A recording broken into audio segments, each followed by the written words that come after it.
I'm really a guy who lives out in the woods. Don't have any of those special fancy titles, but I am a father, and I want my children to live in a Christian nation.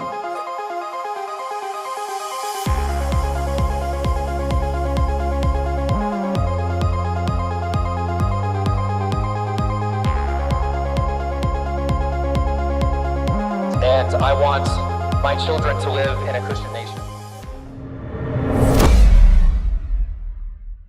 Well, welcome back to The Lone Bulwark. I am Stephen Wolfe. Thank you for joining me today.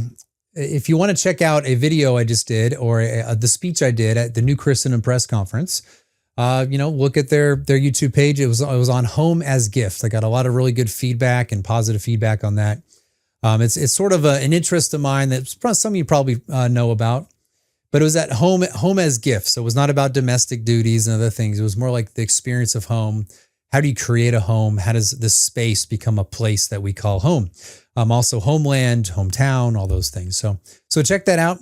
Also just remember that this is part of New Christendom Press, the broad network of them. And within the Lone Bulwark network, we have this show. We have Ars Politica with Thomas Acord, where we talk about all sorts of great stuff. That's exclusive to subscribers. And then also exclusive is the Scholar Series. I've done about 25 videos on logic, and I'm about to probably get into Samuel Rutherford's Lex Rex. I'm going to go through maybe a few questions at a time, and you'll be able to see that on the Scholar Series. So I really enjoy doing that. Please check it out. It is thelonebulwark.supercast.com. thelonebulwark.supercast.com. Don't forget the. It's in there.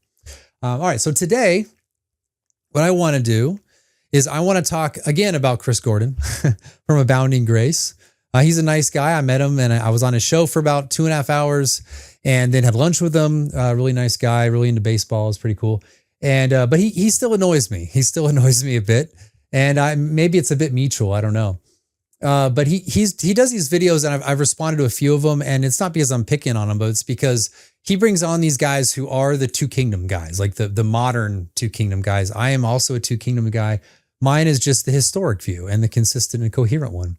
But he brings these guys on, and I think it's just important. I can react to some of their ideas. This one in particular, which is the title is "Does God Appoint Tyrants and Should We Submit to Them?" A look in Romans 13 with Dr. Jim Cassidy.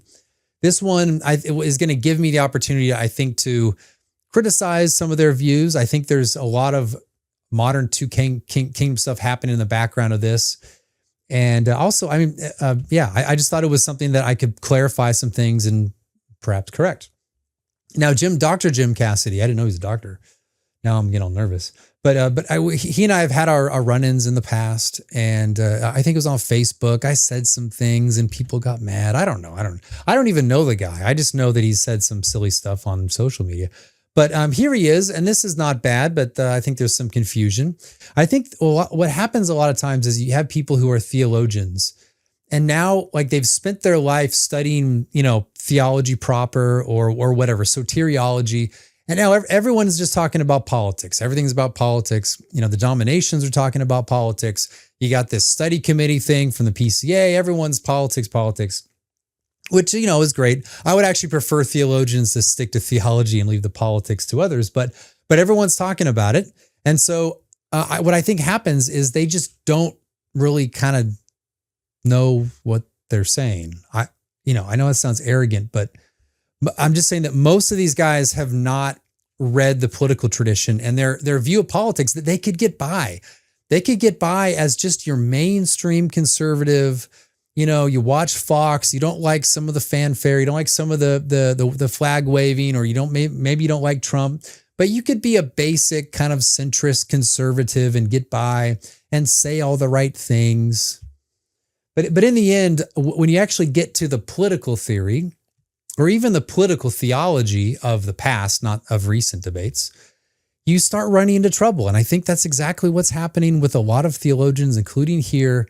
Now they're all into politics, but frankly, they haven't done it. So let's get into this. It starts off, this is kind of midway through. There's more to it, but it's like an hour long and I didn't want to get through all of it. So about midway through, let's start it off here. Ooh, so sorry, Chris. I didn't know I stopped right when you're doing, I'm not sure what's going on there, but here. What then can we expect of the government, and where do we find, what is the government's responsibility, Jim, that is captured here in Romans 13? And just like anything, Paul's not doing this in some vacuum. He has a lot of history behind him theologically that he's working with on these principles that come right out of the foundation book, Genesis. Yeah, right? That's right. Yeah, exactly. I mean, the government is exercising the sword. That's fundamentally what it's doing. And when it does that, it punishes the wrongdoer, right? And then rewards those who do good. And we could talk a little bit, I would love for us to talk a little bit about what Paul means there by good and evil. Or I think that's important because I've heard as of recent a lot of discussion that there is no submission to governing authorities, or they're not even legitimate if, on our terms, as we're defining it, they are not doing good. So I think we have to define terms and understand what we're talking about when we say good and evil. Yeah. Here. So I don't know exactly what Chris is talking about there. I know that there are some covenanters that have a somewhat similar view. It's not the view of anyone I follow or follows me. So I'm not entirely sure what he's talking about. Maybe speaking about tyrants or something like that. But I think that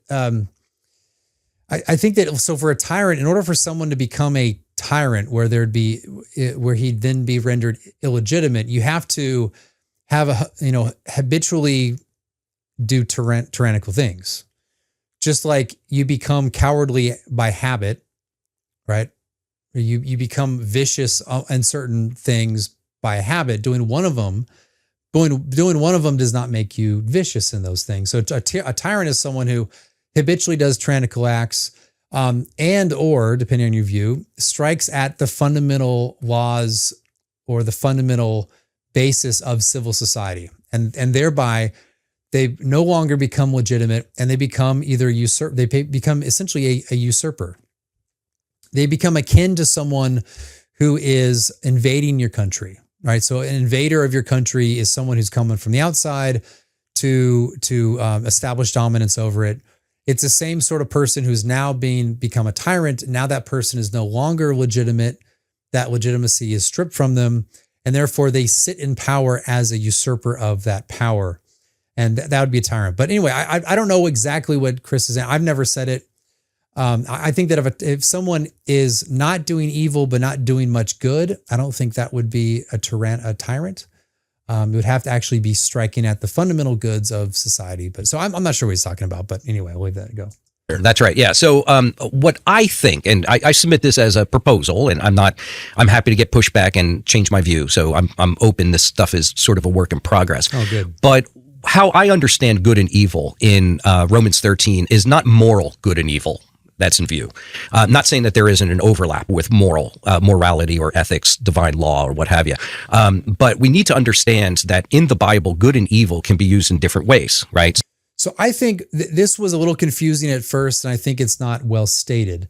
But there is a difference between, ethics at the individual level and also political ethics, you might say. Now, it's all rooted in the same moral law, the same natural law, the source of it, but it will be applied differently for different ends. So as an individual, you apply ethics within your various spheres, where interactions in life, but in political society, as he's going to say, it's the end of it is one of those ends is civil peace, and so that means that the actions that you take are going to pursue what he says is a social good. Now, I don't totally disagree with that. And that's because I think that you have one of the chief secular end, or one of the secular ends at least, is maintaining a peaceful society. Now, I would disagree with them on the scope or what actually involves peace. To me, it seems that there's nothing greater for civil peace than sharing the same religion, and that the religion is true.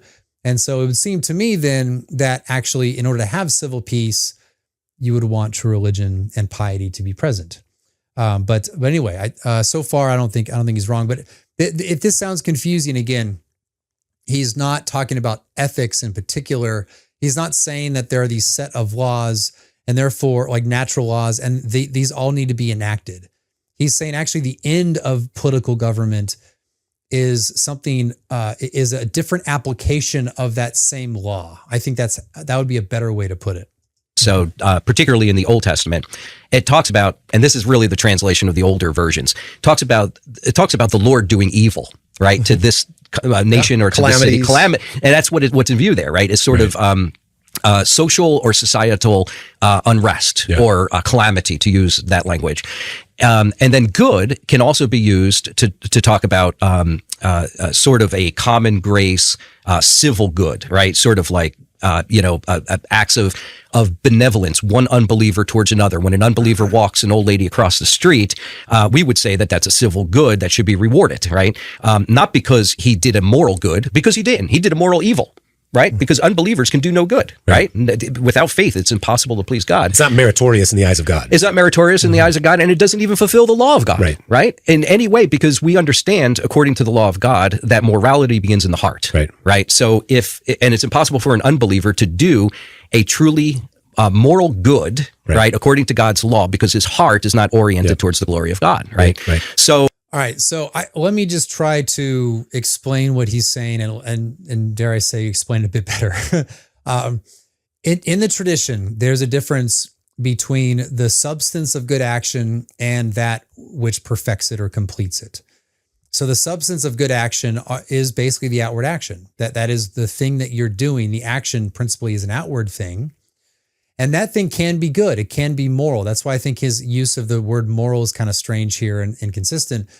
But yeah, the substance, like the non-Christian helping the old lady across the street, in substance, that's a good action. But he's right then that is not something God recognizes as good in a complete sense, because everything that's good in substance is perfected only if it proceeds from the proper internal principle, the proper means and the proper end. The proper end being the glory of God. So if you're not a Christian, you cannot act to the glory of God, and therefore you can never actually achieve a good work in its completion. Nevertheless, in the substance of the action, it is good, and it's actually deemed praiseworthy in civil society, and perhaps even temporal blessings from God for that. Of course, there's no merit to it. God doesn't recognize it as being a good work in a complete sense. There's no eternal reward for it.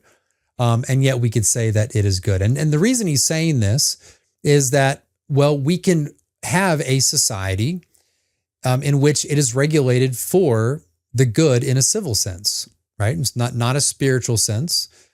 And this is flowing from his modern two kingdoms approach, which is that society, the end of society is essentially a conservation, or it's a preservation. I think they call it like a preservative function of civil society, right? And they juxtapose that with a perfective view. So these guys no doubt say that I have a perfective view of civil society. I don't think those are mutually opposed. I don't think those two are mutually opposed. I think that you can, yes, because of sin, there is a preservative function of society in the restraint of sin.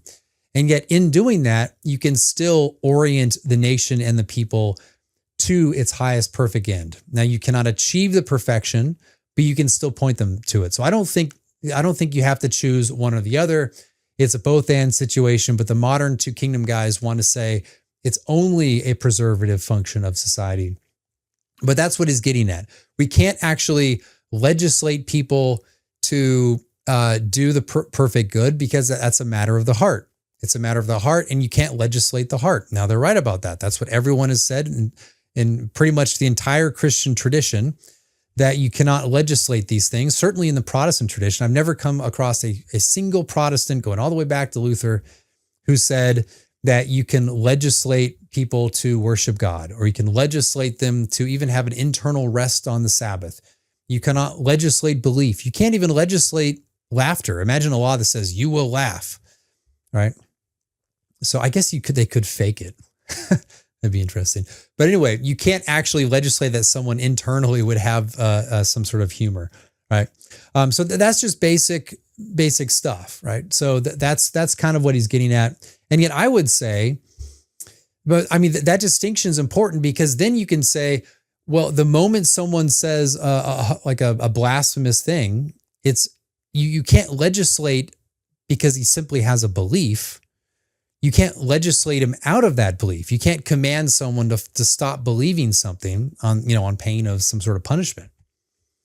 But you can, once it's expressed, it becomes outward. Once it's expressed, it's something that's within the outward jurisdiction of the civil government. Now, they would say that's not true. Yet I would say, again, this is one of their problems, is that once you say something outwardly, that is outward. And if the civil government is charged with, well, keeping the peace, social good, and if blasphemy is bad for the social good, then, well, you can punish it.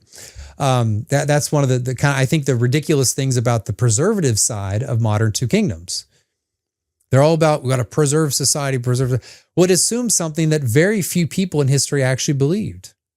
Very few people believed that you could have a secular atheistic society or a society that does not recognize God and be peaceful. In fact, they always recognized, going back to the pagans, going back to the medieval church, and before that, the early modern and the Reformed era, Reformation era, all affirm that actually you cannot separate virtue and piety. You can have some, basic virtue without piety.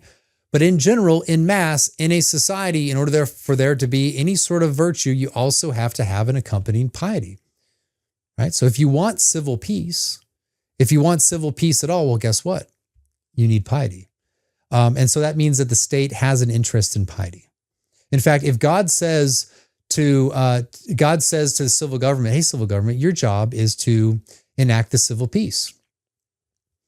But if God also said that piety is tied up with virtue, such that in order to achieve civil peace, you actually need piety. But it's a contradiction then, because then God would say, if God said, okay, yeah, you can't touch this piety stuff. Like you can't promote that. You can't do anything with that. But also you have to achieve the civil peace. But you'll think, wait, in order for me to achieve the civil peace, I have to promote piety, don't I? Like, how can you command me as a civil magistrate to enact the civil peace and yet restrict the powers I have in order to achieve the end you've charged me with? So it'd follow logically that when God says, achieve the civil peace to the civil government, that an accompanied power would also be with that, or a recognized power, that he can in some way promote piety to the end of civil peace. But anyway, I'm getting ahead of myself. We'll talk about that probably more as we go. In 1775, Paul Revere rode through the night to warn free men that tyranny was coming. At Concord, the British expected submission, but they found resistance instead. That moment lit the flame of American liberty, and it still burns today. Armored Republic equips law-abiding citizens with body armor and tactical gear because the need for preparedness never goes away. Their battle cry? No king but Christ. Visit armoredrepublic.com or text JOIN to 88027 to gear up and get involved. Real strength starts with honoring God's creation. Mount Athos Performance crafts pure, nutrient-dense products from their family farm to your home using goat milk protein and mineral-rich ingredients without chemicals or shortcuts. Every formula reflects their commitment to faith, purity, and strength. Fuel your pursuit of excellence and get 20% off your order at athosperform.com when you use code NCP20. Summers Pet Treats makes all-natural dog treats using high-quality, human-grade ingredients. Every ingredient is carefully selected for a specific nutritional value, which means they're healthy. Ben, are you eating the treat? Yeah, dude, I got that dog in me. I don't think that's what they meant by human-grade ingredients, but hey, if you want to support a Christian-owned business that believes in the Dominion mandate, then go pick up some healthy dog treats at summerspetTreats.com. And use code NCP10 at checkout. That's summerspetTreats.com and use code NCP10. Get that dog in you. Did you know that 60% of Americans will avoid your business if you have an unattractive logo, even if you have good reviews? Seriously, it's true. This podcast is sponsored by Resurrection Design Co., and they're on a mission to help churches and Christian businesses like yours flourish for the kingdom of Christ and the glory of God through bold and beautiful branding.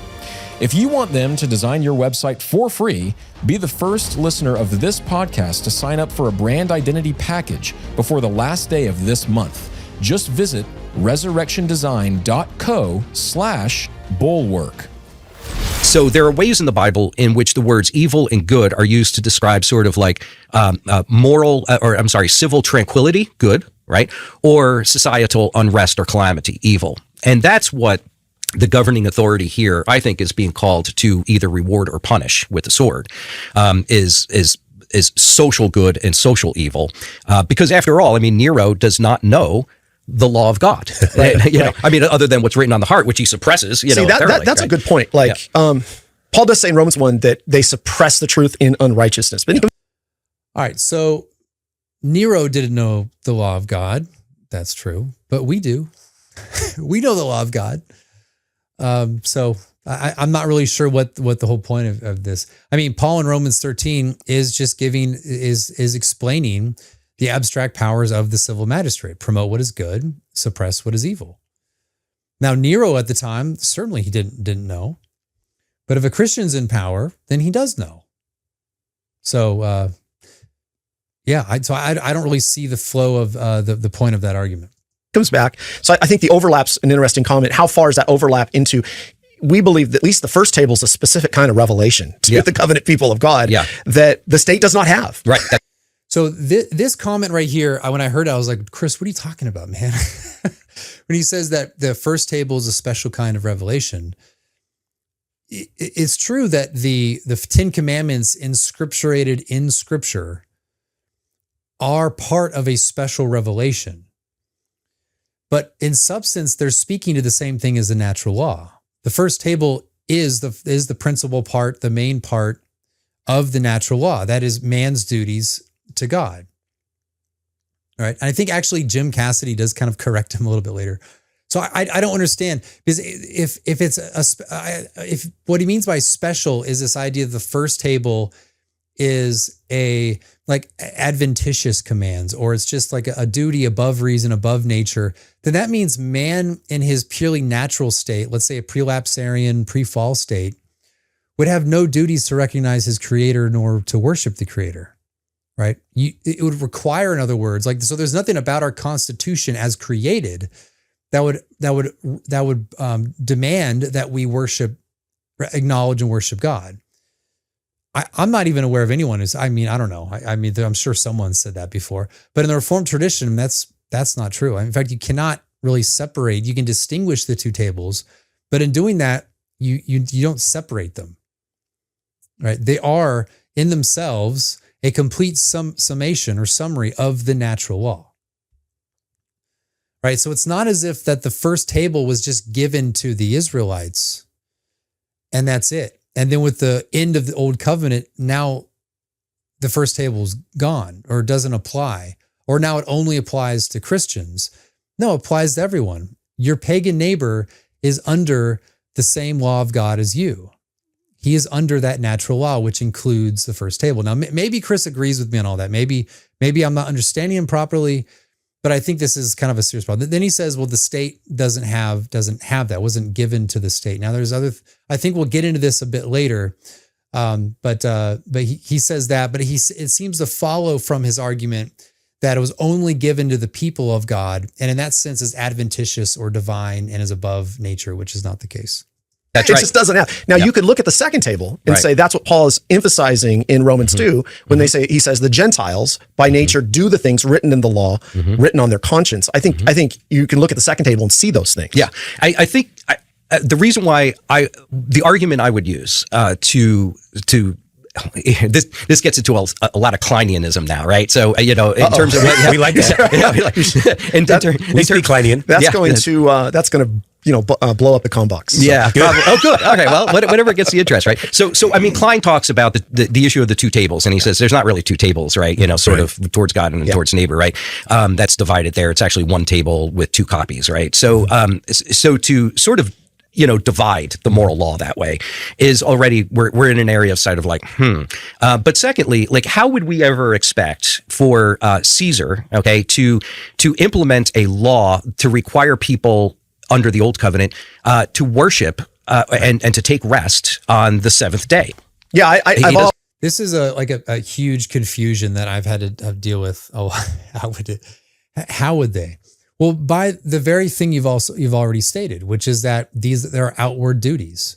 So how you can't legislate a rest in heart. You cannot legislate that people worship God in heart. But you can legislate outward action. So on the Sunday Sabbath, you can restrict ordinary commerce.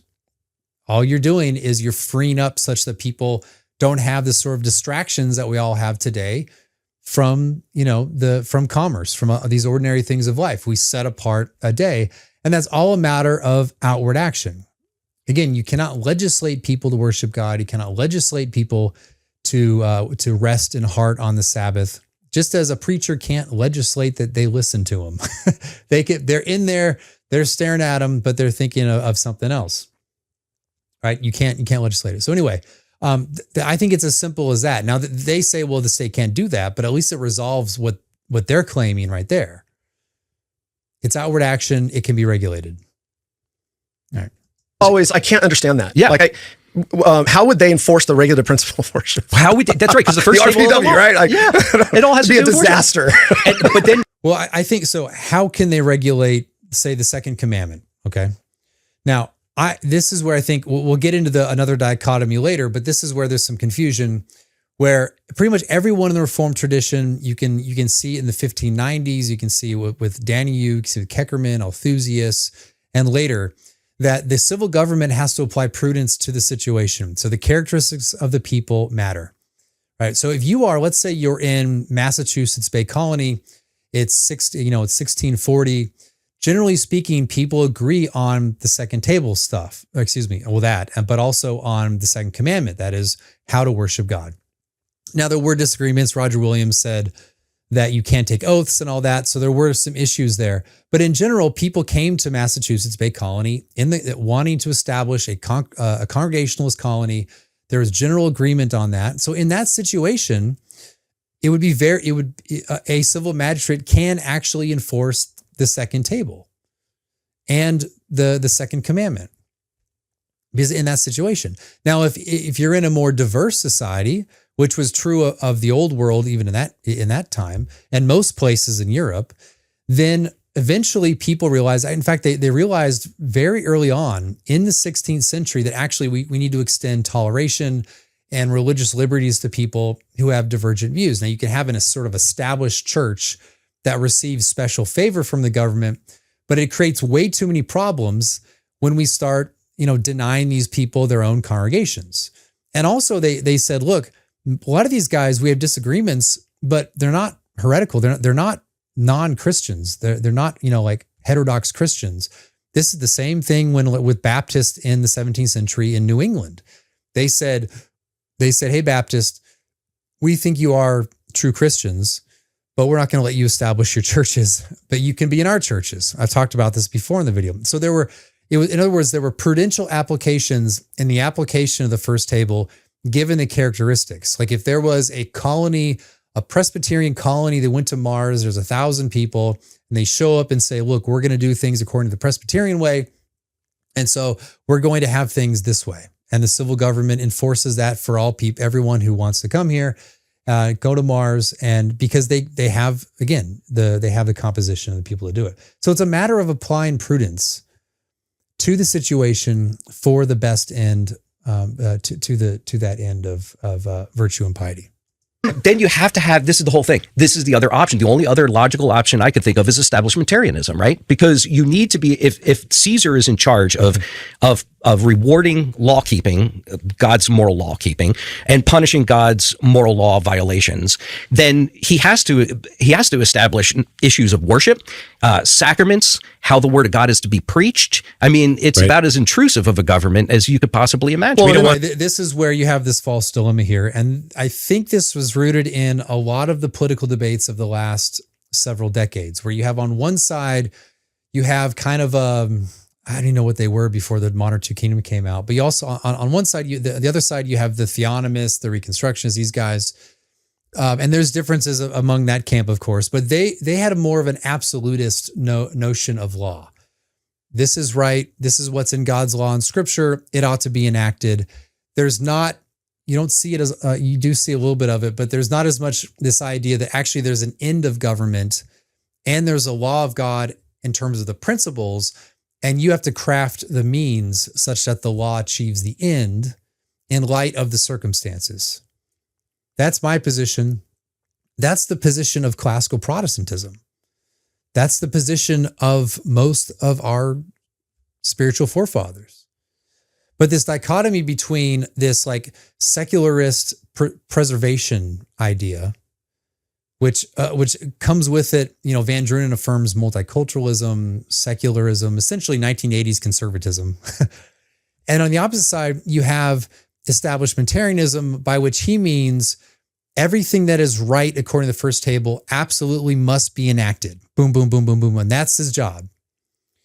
But there's just a fundamental misunderstanding there. It's a false dilemma. In fact, the third option is what I already just said, which is that there's an end, which is virtue and piety. There's the principles, which are the law of God. Those are the principles. But the means must be crafted to the end. If you have a society in which there's wild diversity, take like the founding, like the American founding. You have all these different states with different religious histories. They're all generally Protestant for the most part. Are they at the federal level? Are they going to say we're going to be a confessional Presbyterian state? Well, it wouldn't work. You'd break apart the entire union. It would actually fail to achieve the end that is sought, which is a more robust union. So why would they enact a law such that things would break apart and we'd actually go back to even worse than the Articles of Confederation? So there was an application of prudence in that, given diversity of religious opinions. And also it's why they said the states, you can regulate religion because you're closer to the people and you have a majority population that's Congregationalist or Anglican or whatever. So that's on you to do it. Again, application of prudence. So there is a third option. You can actually apply the first table. You can apply the first table without going this absolutist route of, it's all moral. I think that this is where he's thinking, I think, that people read Romans 13. It says good and evil. And that means that the magistrate is charged with promoting all goods explicitly and punishing all evils explicitly in the law of God, apart from the application of prudence. Again, there are some people who do actually kind of believe that, but in terms of the broad Reformed tradition, that is not affirmed, that is rejected, and so forth. So I think there's a major confusion there. And it kind of frustrates me that because I've done other videos. Not only was I sitting in the chair next to Chris, I've done other videos addressing him and his sort of co-host, and they still don't get it right. I don't know what to do. Well, one other point that I never hear it raised is that would mean that there is a covenant of grace established with the state. This is covenantal language and covenantal arrangement. Right. And you have now made holy the institution of the state. No, Chris, that is not what's going on. You have a natural law of God. The natural law of God includes the first table. So that means that it is, if it's required, let's put it this way, if it's required, as I would say, that the magistrate should apply prudentially the first table to a situation such that he promotes true piety, he is fulfilling the natural law of God. He's fulfilling it in a way apart from the covenants. I mean, I know there's there's a way to distinguish and separate, but he's fulfilling the natural law. To punish an atheist for trying to propagate atheism is not claiming for yourself a covenantal status in a holy commonwealth under the covenant of grace. What you are doing is you're punishing an error that is detrimental to society, to human society, not even Christian society. Atheism is detrimental to human society. And so you're not actually entering into a sort of holy commonwealth, old covenant thing. You're simply fulfilling nature itself. You're promoting what is naturally good, namely the suppression of atheism. By doing that, I'll keep repeating that. I'll probably repeat that till I die. But people don't really get it. And why is that? Because they're stuck into this decade-old debate. Decades, not centuries. It's decades. It's not that old. And yet that's what they were raised into thinking, that's what they're up to. That in a way, the sort of Mosaic law is now planted on, we're still in the old covenant, something like, like somehow this transfers in the covenant of grace, and that the state is redeemed and the nation's redeemed and everything's redeemed. That was a sort of framework of fairly modern individuals within the last several decades. That's what they're combating, but that's not the new thing. In fact, the new thing is what I've been describing, which is the old thing, the standard thing, the reformed thing that's been around for a long time, and it's returning now with force. State. And there's only one holy institution in this age. It's the church. It's the church. That's exactly right. I mean, Peter makes that very clear in his first letter, right? I mean, we're a holy priesthood, right? And a holy nation. And it's the church. It's not America, right? That has that. But I think that all is true. Okay. That all is true. America is not the sort of new Israel brought in. It's raining outside.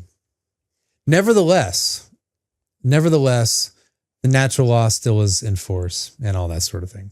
I mean, the backdrop to what is then the role of the state. So if it's not to establish religion or morality or something like that, what is its job? And I think that's where Genesis chapter 4 and Genesis chapter 9 come in. We could talk a little bit about that. I think so. So this is where a very confusing dichotomy. This is where he says it's not to establish morality, it's not to establish religion, but it's to establish civil peace.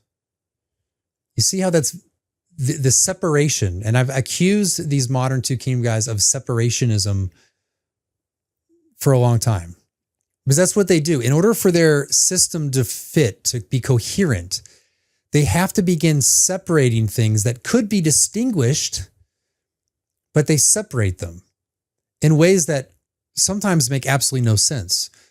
So he's saying that we can have social peace without the promotion of morality. I don't know if exactly he'd want to frame it that way, but that's kind of what it sounds like. That we can have immoral people and yet have civil peace. It's almost, what is this? Okay, what does it come down to? This is just modern liberalism. It's modern liberalism. What is modern liberalism? Modern liberalism is that you can do whatever you want as long as it doesn't hinder the other person from doing what he wants. And so the task, the timeless politics of Jesus is modern liberalism. It was that we should not want a society that promotes morality, nor that it promotes piety, but that it promotes individual self-expression. Not even promote it, just to let people do what they want. Everyone does what they want as long as you don't hurt each other. Now, you can believe that, but it's kind of wild to think that it's one thing to say, look, the way things are, let's just go with that. I mean, we've had a lot of history. This was bad. This isn't great, but it's not as bad as some of the other things. So I'm going to prudentially say that, yeah, the pluralistic liberalism stuff, that's better. No, but that's not what they're saying. It's not what they're saying.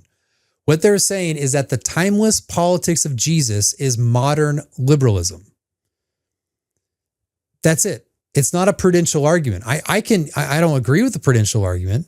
I think things are actually much worse than these guys think. And yet they're not making a prudential argument. I mean, they sometimes do, but their fundamental argument is modern liberalism is the timeless politics of Jesus. And frankly, that's what Van Drunen has created. That's what all the modern two kingdom guys have created. That's what they're doing. They basically are living in a state of modern liberalism. They don't particularly like the more assertive Christian politics that they've seen over the last several decades. And so what do? They craft a theology that permits them, in fact, encourages and demands that people accept modern liberalism. That's what they've done. So, well, and also I've said this before. It's kind of wild to me that this has become I understand why you live in a certain milieu and then you create the philosophy or the theology or the ideology, then justifies it and people gravitate towards that. They're like, oh, well, I don't know what the Reformed tradition should tell me. So then they say it's two kingdom theology, right? And basically it means that you can reconcile yourself to modern liberalism. But the fact that very smart people are demanding that, hey, we're reformed. This is the reformed position. We're two kingdoms. And say, no, this is what you ought to be a faithful Christian. It's just kind of wild, isn't it? That you're telling me that the timeless politics of Jesus is basically a form of modern liberalism. I doubt that. I doubt it. I think on its face, there should be serious doubt. I'm saying your default reaction to their political theology should be probably not. But people just like, oh, I need to justify my existence. My state of existence is liberalism. I don't really realize it, but it is. Oh, here's a theology that's reformed. It's part of the tradition. It says the two kingdoms and all this and that. I'm going to gravitate towards that. It's frankly kind of dumb. I'm not saying that Van Drunen's dumb. These guys are dumb. It's just kind of, it's kind of lazy. It's kind of lazy to just adopt something that just confirms all your priors. All your priors, suddenly, it's a very modern position, never seen in the history of the world. And yet here's the theology that says that actually this is what it should have been all along. For 2,000 years, it should have been modern liberalism. It's just absurd, frankly. But anyway, I'll just leave it there. Oh, I think that's helpful because I'm sure people listening to this, okay, you guys are saying, what does the state have to work with then? I had here, Kuyper, that I've engaged on this, and I've always think Kuyper's misunderstood in so many ways. But, he would say, thanks to a natural knowledge of God, government knows, number one, there is a God, nature's God, as in our founding documents, that this living God governs the fate of everything created, hence also of the state, that this all-governing providence desires justice, and therefore an avenger of injustice. And then number four, that sin is operative among human beings from which higher intervention alone can save. So he says that's basically what the state has. But I think it's interesting what you're saying. Well, isn't that I'm confused now. I realized Kuyper didn't want an established church. I realized that he kind of wanted to remove parts of the Belgian Confession that spoke of the duty of magistrate toward the church and all that. I understand all that. He's affirming natural religion, right? He's affirming the first table. So this would, he's in other words, he's affirming the most human position on on a political order and social order, that there is a God. So he's fundamentally saying that at the very least, political order, social order should be based upon the existence of God. And that's one God. So that would seem to say that actually, civil peace would require some kind of natural religion. By natural religion, I mean a sort of bare bones conformity to the first table. Let's just say the first commandment, which means you should suppress atheism. You should suppress polytheism. You should promote monotheism. That seems to be at least what he quoted from Kuyper.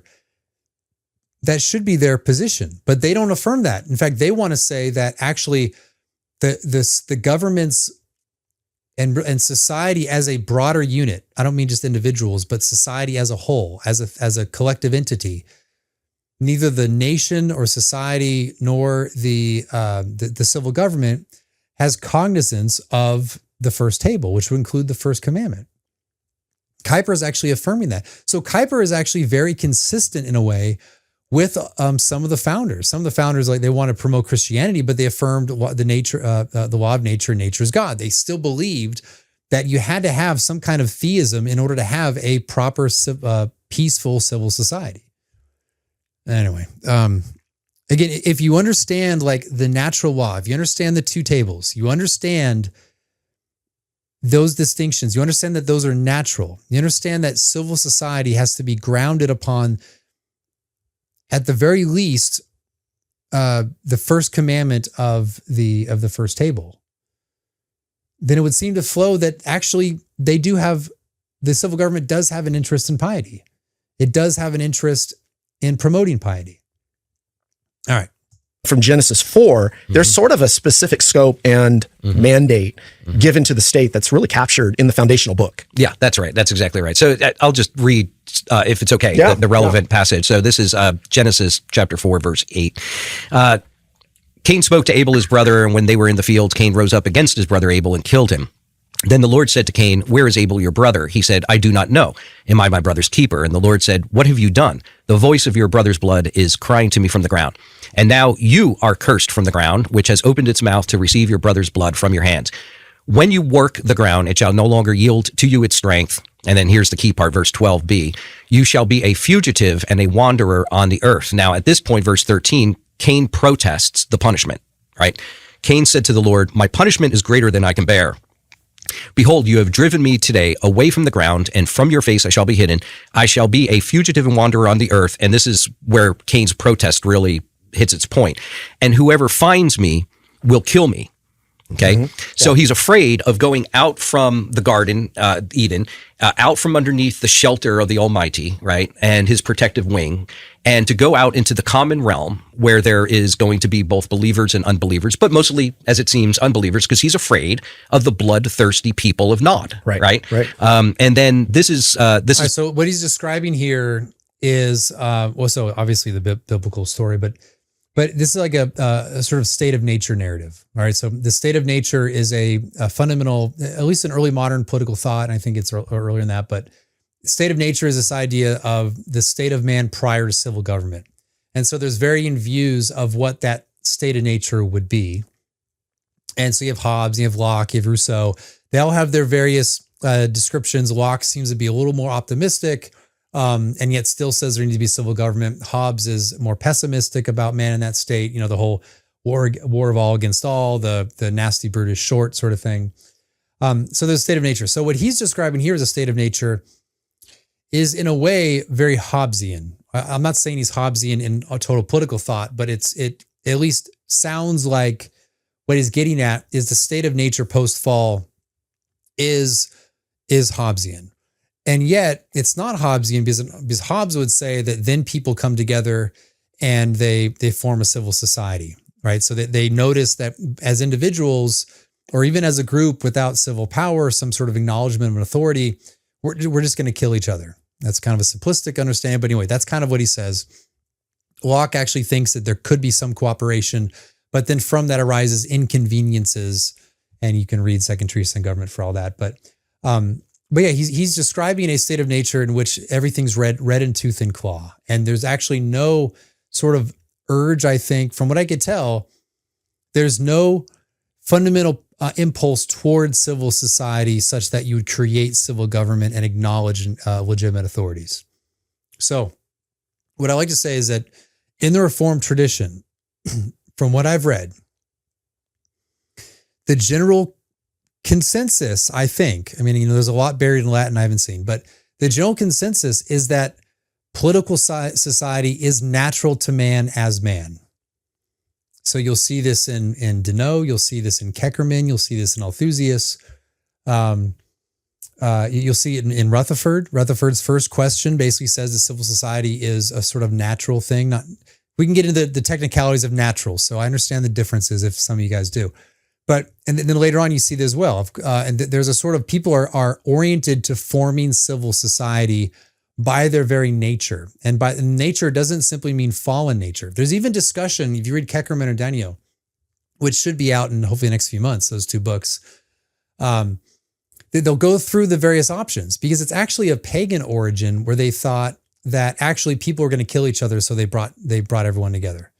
But these guys said actually political society we're oriented to do it. It's a natural inclination. So I think that seems to violate what he's saying here. I'm not saying his position's illegitimate on that account. I just want to point out that, again, it seems that overall the majority position of the Reformed tradition is that forming political society is natural to man as man. Okay. This is what the Lord says in return. Not so. If anyone kills Cain, vengeance shall be taken on him sevenfold. And the Lord put a mark on Cain, lest anyone who found him should attack him. Then Cain went out from the presence of the Lord. So God now at this point, and all of this, by the way, all of this is coming from Klein's, my thoughts are just trying to, as best as I can, imitate the great thought of Meredith Kline in his article, The Oracular Origins of the State, where he's exegeting brilliantly, as he always does, handle the text, this passage of scripture. And he points out that what God institutes here is the lex talionis principle, right? An eye for an eye, tooth for a tooth. If somebody kills Cain, they shall also be killed, right? Is interesting, and I think that Kline makes a persuasive argument here. The mark, then, that God puts upon Cain is not sort of like a physical mark. It's not like, he goes walking around with a Harry Potter, I was envisioned like a cut right here. Yeah, right. Yeah. A deep cut, like, don't touch me. Right. Something that was real Scarface. bad. Yeah, Scarface. That's right. Don't mess with me. Yeah. But the word there for mark is actually the word that can be used for vow or an oath, right? So what the Lord, what actually verse 15b says is that the Lord gives a oath or makes a promise or gives a vow to Cain, right? That anyone who finds him and attacks him, right, should receive the sevenfold punishment. And then if I can, just looking at Genesis 9, I think that this is important. So that's the origin of the state, but Kline connects now post-Diluvian, right? No, so I actually disagree. I know that some people disagree with me on this as well, but I tend to think that I would say again that the state has its origin from man naturally. In other words, it would be natural for there to be a civil government. When I say state is so like has this, it's so fused with like modern notions. That's not really what I mean. I mean state in like a sort of classical sense, or we could just say as like civil government, like a village could have a state in a way. It's just having civil government. And I think, for example, the image of God, the capital punishment, I think natural capital punishment is actually a natural. You can deduce from the nature of man that capital punishment is appropriate. Like it is the actual appropriate punishment for murder. It's not simply a divine command. Now you could have the question of like, was he authorized to exact justice on that other man? I would say actually yes, given the nature, given the sort of position God placed man in the first place. But anyway, that would be a different dispute. But anyway, I think the state actually has its origins in the nature of man. After the flood, you've got the same principle that comes up yet once again. How in the world that is now shall there be maintenance of order among common society? Verse 6, whoever sheds the blood of man, by man shall his blood be shed, for God made man in his own image. So you see that established. Yeah.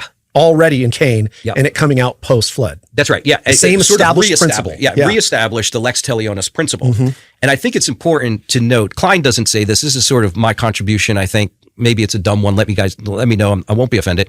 But in verse 6b, it says, by man shall his blood be shed, which seems to me, maybe this is too subtle of a point, but it seems to me that the expression by man brings into view that God will not be the immediate agent of vengeance. I think that's exactly right. Yes. But God actually institutes that there will be a human mediator, so to speak, a human servant of God's who will carry out the punishment on his behalf, however imperfectly that might take place. And that goes back to the image of God. That's right. That man has given that the judicial aspect of the image of God. He can rule between good and evil. That's right. And then exact that justice. That's right. So you're saying the principle of governance here is established here specifically in curbing evil, like we're saying in this regard. That's right. It's a common grace ordinance that is given not just to the covenant people of God, right? Not just to the saved, but it's generic. Whoever sheds the blood of man, those who have been made in the image of God, by man shall his blood be shed, right? So it brings into view, I think, a very narrow focus of civil purpose or civil power, which is, or state power and state purpose, which seems to be in order to maintain, to really be, to deter violence and any type of sort of harm man to man. Promote justice. Yeah, right. So again, it is, as I said, they're using the biblical text to justify a type of modern liberalism in which you simply punish those who do things that would prevent others from doing what they want to do. So it's just a form of modern liberalism. I think there's others. I think there are other. The other issue here is, first of all, they've only talked about lex talionis. They've only talked about the idea that you punish evil, you defy evil through civil power.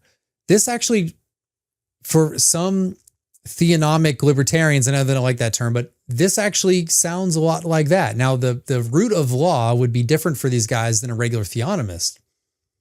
But if it is to deter evil, if it is simply to promote justice in a very narrow technical sense, or individual justice rather than justice of the community, then this means that the government does not have the power to promote what is good. Right? It doesn't have the power to promote what is good. It simply has the power to keep individuals from doing things that would be unjust to other individuals. All right? So this would seem to be then, can the government establish parks and playgrounds? Can the government establish schools? Can there be public schools? Can the government drill to get water to different people in different places? Can it have, can it govern electric lines? Can it have streets? Because streets, you could say, well, they can limit how fast you go on there, because that's, there might be an injustice from you hitting an old lady with your car for going too fast. But streets promote commerce. They promote something good. They promote movement. They promote you from going here to there without too much trouble.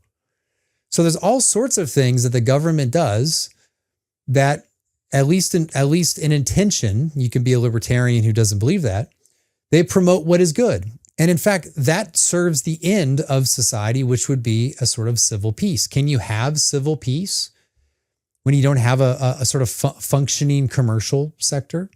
Or if you can't get there because there's no government roads? Can you have civil peace if the mass of the people are uneducated entirely? Or what about zoning regulations? Can the state and the counties and the cities and towns, can they regulate zoning? Now, again, maybe you all disagree with that. I think that these guys would be prone to affirm all that. But if it's just simply, resist what is evil, someone commits an injustice and you act against that, well, that's a sort of really extreme versions of what's actually sometimes known as, like, I think they call themselves Lancaster theonomists. So if these guys want to limit the power of the civil government to simply, acting against evil, then where do they get all the other functions of government that we frankly enjoy? Where do they get it? And if the civil government can promote, if they can create playgrounds, they can have schools, and they do that all for the civil good, then why can't they promote piety as well? Why can't the civil government promote piety? Are we going to separate virtue and piety again?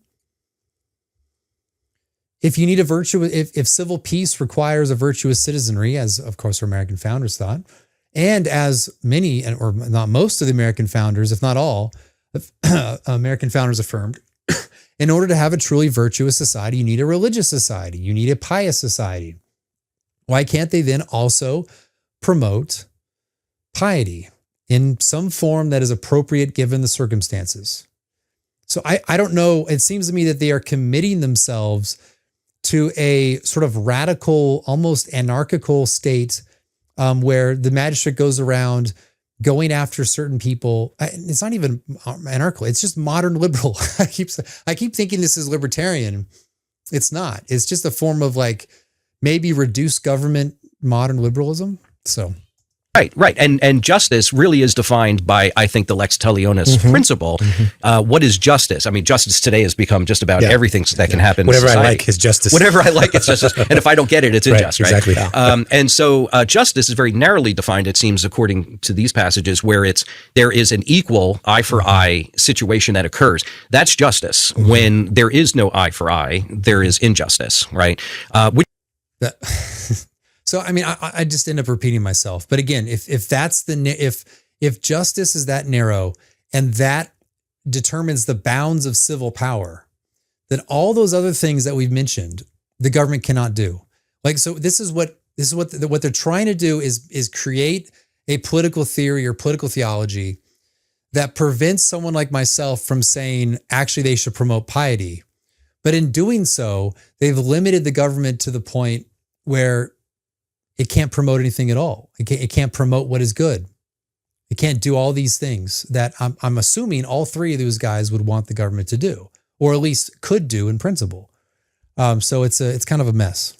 which means that capital punishment is the kind of thing that the government is. I know that's a controversial topic. But you see, and all it's of that. still built into the fabric of government to this day. That's the point. Yeah. Right. And as far as I know, every government around the world, however imperfect. How did that get there? You could see where its origin came from in Genesis 4, reestablished in 9, that it's built into the fabric of all governing authorities. It's Well, I think this is actually a problem for their case, because it is true that civil government did recognize this throughout the entire world, but without revelation. They didn't know, unless you want to say there's some sort of broad oral tradition that established this, which would, I guess that's possible, but I don't know if there's any, they'd have to find evidence for it, or I guess they could just simply posit it. But it seems unlikely that if every place in the world had this sort of principle, then actually it would seem to me that civil government was not simply a divine institution, but a sort of divine recognition, or perhaps a type of, it was a recognition of the rightness of these things. But I know, but people that other than these guys disagree with me on that. But it just seems to me that we are trying to find a divine origin of the state where it's directed to certain individuals and somehow found its way in every society in the entire world. But it seems to me that's more natural. The expression I use is it's baked into the state cake. Mm-hmm. You know, it's according to divine design, right? But I think I would argue that capital punishment need not be enacted by a state as we think of it in the modern sense of the nation state. A government, which could be a local village in the ancient world, they recognize someone has committed murder. So the government in that local little village enacts lex talionis, and they take life for life. So it doesn't have to be the megalith of state government as we think of today in the modern era. Any even small jurisdiction can function as a government and has that same authority. And as laws sort of originate out of the common consent of the people, they know this. Right. That's right. And I think Van Drunen talks about this in Politics After Christendom in the latter chapters. There's some really good stuff there on, how laws become and how they are made among people and their origin in that. So, and started at Nod. And I would imagine that at Nod, you don't have the mega state, right? There's not a Supreme Court you can appeal to and all that. No, it's a localized government. Yeah, that's right. Right. One other point, if I may, just to highlight this, because I think this is important for Romans 13 and then for understanding Klein and the way he connects Genesis 4 and 9. But Klein doesn't say this, but it's an observation, and I can't take credit for it because I've been dialoguing with some of my colleagues at Reform Forum on this issue, so they've helped sharpen it and use a lot of these expressions original to them, not to me. But I think it's important to notice on the one hand then that the origin of state power is grounded not upon natural law in the Thomistic sense, right? Sort of this reasoning unto certain conclusions based upon what we observe within the created order. It's not a Thomistic kind of natural law origin for the state, for Klein, but because it's a divine oracle, that it's a divine speech, it's an act of special revelation. But because it takes place before the theocracy, it's also state power and state government then cannot, if Klein is correct, cannot be found upon theonomic principles, right? Because it comes before the theocracy. You have the state prior to Israel, right? Again, I think this is all kind of confused. So obviously, if you guys follow me, I disagree with that. I am more, you say, Thomistic. I'm in line, as I said, with the Reformed tradition, broadly speaking, on this very issue, which is that the state is a natural. It's not purely of divine oracle of origin. It's actually something that flows from the very nature of man. That is there, given over to anyway. I already explained it, but origin of state power is grounded not upon natural law in the Thomistic sense, right? Sort of this reasoning unto certain conclusions based upon what we observe within the created order. It's not a Thomistic kind of natural law origin for the state, for Klein, but because it's a divine oracle, that it's a divine speech, it's an act of special revelation. But because it takes place before the theocracy, it's also state power and state government then cannot, if Klein is correct, cannot be found upon theonomic principles, right? Because it comes before the theocracy. You have the state prior to Israel, right? So, all right. So this strikes me as all sorts of confused. So obviously, I disagree with. I am a sort of Thomist, if you want to say. Even though I would say this is just the majority position in the Reformed tradition, that the state would arise naturally given the state of man. Not that the state is prior to man, but that the state would naturally arise given the nature of man as a being that seeks civil society and therefore requires some degree of ordering because of ordering the collective. Now, I think that the theonomic thing is confusing. So theonomic or theonomy would be that there is the Mosaic law, and the Mosaic law would be a perfect example of law, particular application of that law suitable for Israelites. So it flows from the natural law. It's given by God directly. It's a perfect example of that law, and it's suitable for the Israelites. Okay. Based upon what we observe within the created order. It's not a Thomistic kind of natural law origin for the state, for Klein, but because it's a divine oracle, that it's a divine speech, it's an act of special revelation. But because it takes place before the theocracy, okay, it's also state power and state government then cannot, if Klein is correct, cannot be found upon theonomic principles, right? Because it comes before the theocracy. You have the state prior to Israel, right? So and I think that's a point here. I didn't mean to cut you off. I'm sorry. I think that's a really good point, that Romans 13 is not operating off. All right. So before we get to that, let me just say that you guys probably know that I am a Thomist, you want to say, on this matter. I think it's just the majority position of the Reformed tradition that the state, that a civil government would arise naturally from man. It's not that the civil government's prior to man, it's actually subsequent to man, but given his nature would form that. Kind of like marriage. You're not born into a marriage, but you choose a marriage, you form a marriage, but that's something that naturally arises from the very nature of man. I would say the same thing is true about the state. So I would disagree with him there. And I think I would agree as well that the theonomy, if you understand theonomy as applying the Mosaic code to civil society, that it is in a way after what he says is institution of the state, or for me, it comes after, the nature of man, basically. The theonomic, the Mosaic code is a perfect application of the law, and it's suitable for the old covenant people, and yet it is not suitable in its entirety for every single society. And so what Klein is trying to do, and what Jim Cassidy is trying to do, is saying, hey, the Mosaic law said things about blasphemy, and people who didn't worship properly, but that doesn't apply anymore because we have this very narrow thing that we talked about from Genesis 4 and 9. And so that limits the actual function of the state regarding all these things. And of course, it has the problems I just mentioned. But what they're trying to do, again, what the whole point of this is to prevent the state from having any role within religion. Because to these guys, and I think as well for Klein, for you to enact laws relative or arising from the first table is to essentially create a holy commonwealth. You're flowing from a principle of a holy commonwealth in the Old Covenant sense. Of course, that is false or unnecessary, at least. That might attack certain theonomic positions, and those would be positions that I do not hold. I would say that from their own principles, you would need to have the promotion of piety. I would say actually that society has a perfective feature because Thomas was right, and the majority of the Reformed tradition was right, that the state is not just a fundamentally preservative institution, but it is also a perfective institution. So I'm not saying both and, I'm saying it is fundamentally both. I am saying both and, I'm not saying either or. It is intended from the very beginning to promote man's complete good. Now, but what they're trying to do again, they reduce it down to this narrow limits, which has its problems. And now they're saying, oh, well, it's prior to theonomy. It's prior to theonomy, and that's all civil government is according to common grace. And therefore, you cannot actually promote true religion. But of course, that's silly. The theocratic code of the Old Covenant. It's operating off of the common grace establishment of Genesis 9. Yeah, I think that's exactly absolutely right. true. Yeah, it's got to be common grace because Paul's talking about the pagan Roman governors in that context. This is crucial. I think this gets missed. Yeah.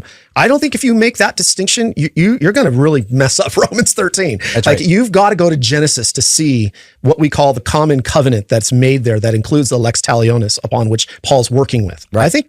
I think in politics after Christian. See, these guys all, and I've encountered this for several years now. They all think that the moment you apply the first table, you are jumping into this sort of old covenant theonomy. And that's because they are stuck in the debates of the 80s or the 70s, 80s, 90s, and into the 2000s. And don't realize that actually to apply the first table is not to establish some sort of old covenant, holy commonwealth, but simply to promote what is good, naturally good, promote what's good by nature. Even according to their own civil peace principles, piety is necessary for that to actually be achieved. And that's a big point of David, that Paul's actually, Romans 13 is an expositional treatment of Genesis 9, which is fascinating. Yeah, I think that's right. And I think also... It's amazing how much they get out of like a few verses here. I mean, there might be some, obviously there is truth to it, like that there is a sort of overlap or there is a sort of application of it. But what's fascinating is that even in their own time, in the time of Romans 13 when it was written, all of the nations, all of the pagan nations believed that there ought to be some kind of promotion of piety. Why were Christians punished, for example? Because they thought it was socially disruptive. Like people think that this is a problem with a lot of people. They think that if you're just more Christian, or if you're just like, even if you just kind of stick to yourself and don't bother anyone, you just stay in your house and be a Christian, well, you're going to get persecuted. Most of the time Christians were persecuted because they were considered a social threat. Nor was it simply because, you don't recognize the pantheon of gods. No, it's because you claim to have the only one true God. And there's political implications for this. You won't actually participate in the sort of civil life that is mixed with religion. And so you're a threat to civil order. They all everyone affirmed, this is in Plato, it's in Aristotle, it's in Cicero, it's everywhere, that religion is necessary for the good of the republic. So when Romans 13 is written, you also have to read it in the context, in their very context, that actually, what is the duty of Caesar but to promote the true religion? That is to punish what is evil and to promote what is good. It's not. So anyway, of course, in that context, unless there was a conversion of Caesar, as there was later, that would not actually happen, but it still remains in abstract, at least, the duty of the civil magistrate. And just as an aside, so why didn't Paul then require all of the people, the Christians, to overthrow the government and recognize all these people as tyrants and to try to toss them off? And that's the gospel. Well, actually, I don't think the gospel is that. I think human institutions ought to promote the gospel, ought to support the administration of the gospel, word, sacrament. I do not think actually that a nation or a state or government or laws can be redeemed in the same sense as flowing from the gospel. There are some neo-Calvinists who believe that. I disagree. And as well, there are, just take the classical Protestant position. And also, this needs to be emphasized. Why did the apostles not start a political program? Why? Why is there's so little about politics in the New Testament? Because they were founding the church. They were there, they're apostles for the people of God on behalf, to preach the gospel, which is a kingdom not of this world. That is their principal mission. They weren't there. This is actually my kind of criticism of certain forms of Kuyperianism and Neo-Calvinism and some forms of theonomy, where I agree with that criticism that that's not the function of the gospel. And the apostles, who were, of course, consumed by the gospel, and that was their mission, to found the church, or, to not found the church, but build the church, that they were not political leaders in themselves. And that explains why the New Testament doesn't call for people to go conduct political revolution and overthrow the state and declare these people tyrants and all that. Why? They were there to establish a church, to build a church that would orient people to a kingdom not of this world. That is their charge. That was their mission. But that does not mean, that fact does not mean that Christians should not seek human institutions that would be oriented to the things of grace. Just like the family. The fact that the family pre-existed all this stuff. The fact that it pre-existed, that it was the first institution, basically. That fact, and the fact that it's natural, does not mean there can't be a Christian family. That does not mean there are not Christian duties for the household. You can have a Christian family, a family that is natural in itself and yet does Christian things. That's what a nation ought to do. A nation which I think is natural in itself, arises from the nature of man, ought then to orient itself to the things of God, to the things of grace, without conflating or collapsing the two together. And that's exactly what we do with families. So, yeah. Again, they're just fighting these older battles. To stretch it out a little bit further, it seems to also preclude the idea of, and hopefully I'm not stepping on toes here in the Dutch context, but sort of a neo-Calvinist, sort of transformationalist perspective as well, where the government sort of becomes redeemed and becomes a part of a redemptive project. The government is a common grace institution, right? That is not either to be redeemed or to redeem. It's not a redemptive institution. Now, it does, of course, in common grace always supports special grace. That's God's design, right? It preserves the natural order in order that the church might carry out its mission until the end, right? But it's not itself a redemptive institution. It's not there to redeem people. It's to execute justice. And all right. So again, I keep repeating myself, but yeah, they're fighting old battles. I agree that it's not a redemptive institution. I agree that those are not redeemed. I think that they can be restored to their proper order and ends by Christians. That's where I would say that that Christians as an effect of redemption of people, they then would understand the proper ends, the purposes of these human institutions, and therefore can restore them to their proper place, restore them to their proper ends. He said himself that the things of general common should support what is special. I agree with that as well. That's the same thing we do with families. Like having a family is a sort of natural common grace. You want to call it common grace, a common grace institution. And it ought to be oriented to the things of God. It ought to be oriented to the things of grace without collapsing. If you did collapse nature and grace in the family, you wouldn't have a family at all. Because why? Because there's no family. There's no marriage and childbirth in heaven. So, yeah. So again, according to their own principles, there ought to be the promotion of piety. And the sword, the connection with the sword and the shedding of blood by man in Genesis 9, I think that's purposeful for Paul. I think he's making that connection there. I mean, you see this with just what happened with the riots. Okay, you could look at the Trump and the Newsom feud. What was the general? You could disagree with approach or whatever, but what was the general bent of both of those figures? It is verse 3. For rulers are not a terror to good conduct, but to bad.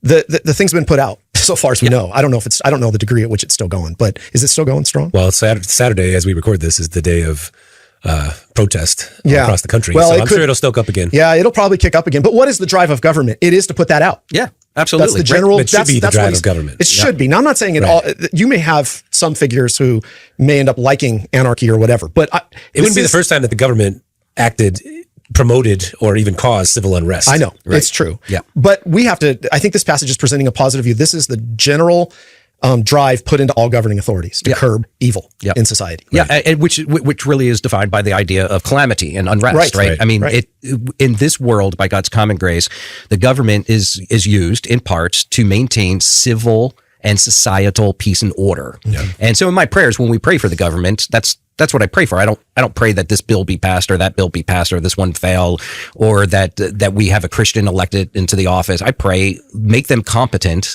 in order to exercise their office to maintain peace and order in our society, that the church might preach the gospel without hindrance. Amen to that. What do you think of Calvin's comment that, again, peace and order society according to modern liberalism? You just notice what they just said. It's actually fine. Everything's good if you have wild degeneracy, but it's done in a manner that doesn't break certain laws. So just walk down. I was in San Diego. This is near where this is being recorded, there up in Escondido.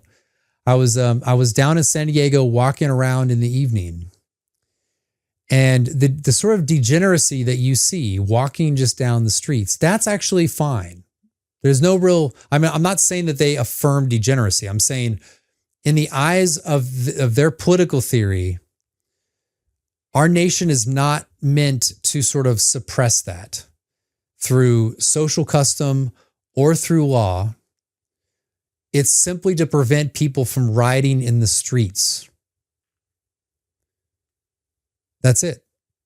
What is that? Again, it's liberalism. When God wants to judge a nation, he gives them wicked rulers. Right. Yeah. I haven't thought about that, Chris, but I love the fact that you just dropped that on me. Why not? Yeah. Why not hit you with something hard right now? No, I do have some thought. I mean, okay. I could give a thought on that. I mean, I do wonder, how many of our great Reformed forefathers, right, are still coming sort of out of the Middle Ages and Christendom, and there are certain assumptions that are there where, as of now, we've sort of made much more, I think, careful, biblical, subtle distinctions in terms of covenant theology, right? So, the theocracy and the distinction between the way in which the administrations of the one covenant of grace, right? They're different administrations. God governs, or God institutes the covenant of grace under different administrations. And I don't think that the difference of administrations was always appreciated perhaps by our Reformed forefathers. Yeah, the Reformed retrieval thing has been interesting because... I was going to, let me just say, the different administrations was not appreciated by Reformed forefathers.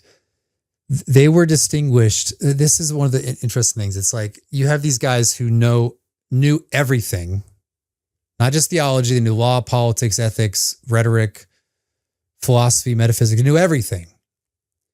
But they just didn't think hard enough. They just didn't think hard enough about politics. They didn't distinguish the two administrations. Yes, they did. And they did it actually much better than you are. It was denied by every single camp in the Reformed world that civil magistrates could administer word and sacrament. Those are two separate offices, the pastor and the civil magistrate. They distinguished them. But what they did do, I should say, is they recognized that the civil government's jurisdiction is the outward man, that they cannot by law force anyone to worship or acknowledge the gospel, but they said that the jurisdiction extends to the outward man such that they can promote what is good. They can promote what is good. They can't bring one to salvation, but you know what? They can create a society that orders them to it. They can clean degeneracy off the streets. They can do more than just basically hold on to this, they're not rioting. They're not rioting. So they're doing their job. Of course, and it's not even, the silly thing about the medieval notions is if they held over the medieval notions, they would hold to unum sanctum. They would hold to the Roman Catholic position, which is priests have quasi-civil authority. That the Pope, the papacy is the original or the origin of civil power. That pastors or political rulers can make political decisions, sort of be the arbiter between two conflicting civil powers.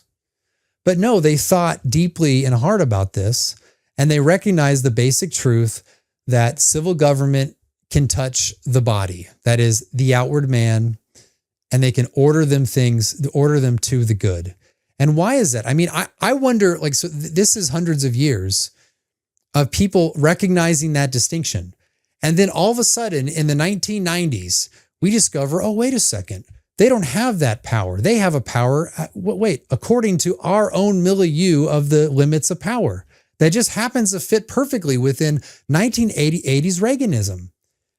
How did no one discover this in the past? How did they not figure this out, that this is the timeless politics of Jesus? That I just wonder who is actually stuck in their time? Who was actually governed by the milieu? I think that's pretty obvious who that is.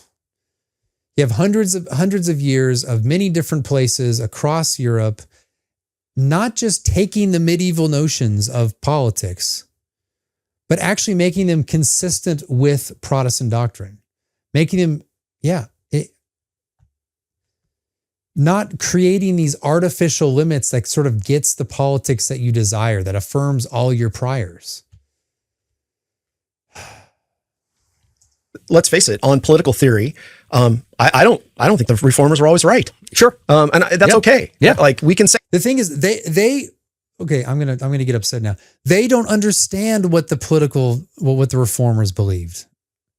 If they're following Klein and think there's some weird spiritual priest thing in the garden, and that applies, and so therefore you can't have to have a civil magistrate take on the role of the priest is therefore a violation of the post-fall world, then they don't actually know what the argument was. Like there's some bonkers stuff in there. There's such a fundamental misunderstanding of the tradition in Klein and what these guys believe that it's silly. They don't actually know. They don't actually know the tradition. Maybe they've read the very last section of Calvin, oh, now I understand, but that's not a political treatise. He's just kind of outlining some stuff. That's weak, if anything. I mean, good on him as a theologian saying, I'm not going to touch politics, but these guys don't, frankly, Van Drunen, maybe he does now, but he thought, I think he really thought that he was sort of recovering the Reformed tradition, and it just happened to be secularist. Like if you just take out a few things from the tradition, tweak this and tweak that, hey, it should have been secularism the whole time. Multiculturalism. I'm sorry, but it's been so rare in these last 3 years since my book came out that I've actually encountered someone who knew what they were talking about. It's extremely rare. And actually some of the best guys do not have theology degrees. They are not pastors. Some of the guys, the very few, like Michael Lynch knows what he's talking about. Someone like Timon Klein knows what he's talking about. And several others, Ben Crenshaw, these guys, they all know what they're talking about. But in general, in the Reformed world, if you are a pastor with an MDiv, I'm sorry, you do not know what you're talking about. I know that sounds like arrogant and all that. It's just the case. You think that, to have a Christian nation, you need to be theonomic and postmillennial and Reconstructionism and this and that. But I'm two kingdoms. I'm two kingdoms, and two kingdoms means that we're supposed to have a political atheism and degeneracy, and it's supposed to be liberalism, and we can't actually stop any of this and try to make a better, more orderly nation, because in the end, it's just restraining people from rioting. It's utterly nonsense. And frankly, again, just don't know. Say that. It's not like we don't have capital T tradition like Rome. Yeah, that's right. And we can disagree with the tradition. It's anachronistic, number one, but they came out of a different context and had a lot of things assumed. So they had no concept of a pluralist society. Yeah. They just had a lot of things assumed. These guys who wrote thousands of pages, they just assumed it all. That's what it was. They just assumed it all, and they didn't think about it hard enough. Richard Baxter, I got his show. He wrote millions of words. He just didn't think about it enough. Althusius, he just didn't think about it enough. He just had all these assumptions. They weren't in the midst of this glorious pluralism where you can't understand each other, and there's people who want to erect like Hindu statues, and there's Muslims who want Sharia, and there's homosexuals all over the place, not glorified throughout the corporations. And every time you turn on a television, you get a great taste of pluralism, and you have to shield your kids from it. You can that cartoon was good in the 80s. I remember it was pretty wholesome. I'm going to let my kid watch that cartoon. You turn it on, and then 5 minutes later, they're doing some dudes are making out on the commercial. But yeah, they didn't have any concept of pluralism, the glories of pluralism. Sorry, I'm getting worked up now. Exactly. Mm-hmm. And then, religion was directly tied to your civic loyalty. So if you were of a different religion, you were probably a traitor. That's right. This is why they went after Catholics in England, because if you were Catholic in England under Elizabeth, you were probably an agent for Spain. Right. So the stakes were much higher. So in the Reformation period. You're right. We always want to go to the extreme examples, right? If you just look at the general flow of history, Romans 13. But people, this is what they do. I always look to the exceptions, right? Sure. So I'm watching the Bonhoeffer movie the other day with my father-in-law, and he's a dear saint, loves the Lord, and just came up, well, was Hitler appointed by God? And no way. Yeah. Okay. Then who appointed him? So that's what I said. I said, so does Romans 13 mean when it says, for there is no authority except from God, that Hitler's exempt? Yeah, right. I mean, okay, listen. So, see, that's extreme. I mean, Satan is always at work, right? But Satan did not appoint Hitler. God appointed Hitler. It's only providence when we like it. Yeah, right. That's right. So if that troubles people, then ask, did God appoint Nero? Right. Yeah, That's right. He was no better of a figure. No. Is God sovereign or not? And when Paul wrote this, it was Nero. So I think that's important. And I do think it's important what you just said too. I don't understand why that's important. Like what's the point? So then God appoints people to rule. They have norms by which they ought to rule, which is the natural God and the promotion of good, virtue, and I would say piety or peace, call it civil peace. Appointed Nero. Okay, yeah, I think we can all affirm that in God's providence and appointment. That doesn't change the fact that they still have the oughts. They still have what they ought to do. So I guess I don't understand the point exactly. Is he saying, therefore, we cannot resist them? We cannot see them as tyrants? I mean, you know what could happen is that God appoints someone to office, and then immediately that person violates his office such that he becomes a tyrant and should be overthrown. I guess I don't get what Chris is trying to, the point he's making here. Maybe it's his call to suffer. I don't know. We'll see what he says. That there are, and Klein talks about this, there is the cycle of iniquity happening in the state. Mm-hmm.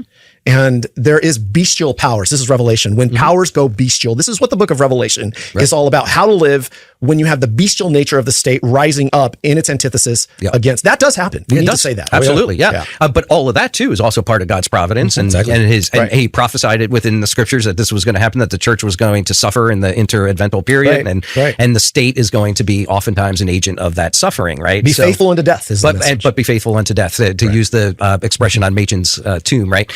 So yeah, I think so. I think it's important also to emphasize that the state, even as it's persecuting the church, is still the appointment of God. Okay, this is okay. We got legitimate. We got beat up for this on the comment box the other day. I don't know if you saw those comments on this very point, and I've been amazed recently how many people are just furious at Calvinism. No, maybe I'm just out of touch. They've always been furious at Calvinism. But we're usually not the most popular. I thought we were. We're underdogs, come on, don't deflate us. But that's where the comment came there. Like you guys, just this terrible theology that says God appoints suffering, and I went to write to Philippians 1 that says so clearly. Not only is it granted to you to believe, but also to suffer for His name's sake. Yeah, that's right. There is a whole presentation of Scripture that God is that sovereign. Yeah. Okay, well, Chris and we talked about this when we talked to each other. And look, I mean, what's silly about this is, yes, there are times in which we suffer. But it seems that he's trying to imply, by the fact that in God's providence we suffer, that we are to make no action to prevent that suffering. Now, I know they immediately say, I'm not saying that. I'm not saying. Well, then what is the principle you're trying to establish? If you're under a political authority that is tyrannizing you and wants to come into your house to do bad things to your wife and your children, are you just going to say, yeah, it's providence, we're called to suffer? Or are you going to stand at the door with an axe with your sons and beat the hell out of the people trying to do stuff to you? I think you're going to do the latter. And you'd probably agree with that. I mean, that's what's weird about this, is I'm saying, is that, like, we would agree that you can do violence to protect people from harm. Which means that, are you then violating the providence of God because you denied the suffering He ordained for you? Or if you're outside, your house is on fire, your kids are in there, and you say, well, my house is on fire, it's just the judgment of God, it's providence. That's what it is. I'm just going to let my kids burn up. I'm not going to run in there and save them. I mean, it's gruesome stuff, but I'm just trying to get what's the principle involved here? If the state is oppressing you, and you have sufficient means as a nation to resist that, then what stops you from acting on those means? Are you just going to throw up your hands and say, well, it's providence. God appoints evil rulers to judge a nation. And so we just have to take it. We have to take the storming of your house and, we'll get in the gruesome details. I think this argument is bad, and they think it's just Calvinism. Like Calvinism is like a fatalism where something happens and, well, that's fate. You can't resist fate. But that's just false. Like you're affirming a sort of fatalism. And even if it's a case that we are often in a state of suffering, that doesn't mean we should not seek states in which we are not suffering. I mean, if suffering is better than not suffering, then we ought to pray that our people in foreign countries, that people in North Africa, that Christians in North Africa to suffer, say, Lord, we want the good of our people, the good of our fellow brothers and sisters in Christ in North Korea. So please bring suffering upon them because suffering is good. No, we wouldn't do that. What would we say? Please alleviate the suffering. And why is that? Because it's better to not suffer than to suffer. Now, if you do suffer, there can be good that arises from it, but it's still better not to suffer. So I don't understand the logic here. I don't know if this appeals to people who can't think it through, or it sounds like a tweetable, or it's sentimental or something, or sounds biblical. But if you think it through a little bit, one, your own actions would contradict the claim, and it actually leads to certain absurdities. So we should just get away from all that stuff. If now there is the question. This is a different question of whether or not you can do violent revolution and against a civil leader.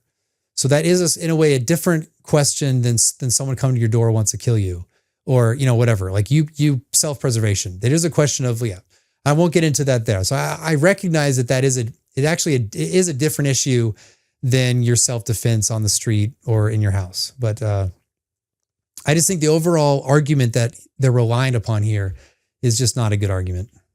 Yes. Over the good things that happen and in providence, the difficult things, the hard things. What man intends for evil, God purposes for good, right? And so it's not an act of evil on God's part to providentially ordain our suffering. And just to what we've been saying about the legitimacy of the state, even when it's, doing illegitimate things, right? Or illegal things or things that are evil. I love Samuel Rutherford. Okay. I think that he was a great thinker, but his Lex Rex is just wrong. Right. The legitimacy and the honor that is owed to the governing authorities is not dependent upon that governing authority keeping God's law. Right. Right. And that's, of course, how he sort of substantiates the idea. No, that is not how he said. He directly affirms in Lex Rex that one vice does not make you vicious, and one tyrannical act does not make you a tyrant. And yet, if you do abuse the people and bring about its good, one, you are usurping, you're actually not applying civil power at all. And then eventually you become a tyrant through your actions before the people.